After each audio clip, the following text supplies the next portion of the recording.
உலகத்திலேயே அதிகமாக சாலைகள் நெடுஞ்சாலைகள் கொண்ட நாடுகள்ல இந்தியாவும் ஒண்ணு. இந்தியால 63.73 லட்சம் கிலோமீட்டர் அளவுக்கு சாலைகள் இருக்கு. 2014 மோடி அரசு தலைமை ஏற்ற பிறகு நாளுக்கு நாள் வருடத்துக்கு வருடம் நெடுஞ்சாலை சாலைகளோட அளவு அதிகமாயிட்டே வருது. நம்ம union ministry of transport and ரோட்வேஸோட ரிப்போர்ட் படி 2023 இருந்து 2024 வரைக்கும் 12,490 கிலோமீட்டர் அளவு நெடுஞ்சாலை அமைக்கப்பட்டிருக்கு.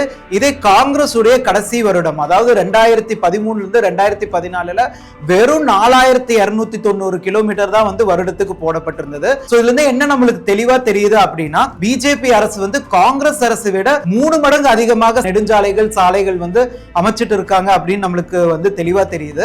அதே மாதிரி பிரதான் மந்திரி கிராமப்புற சாலை திட்டம் அப்படிங்கிறது கீழே தமிழகத்துக்கு 5,837 கோடி அளவுக்கு மானியமோ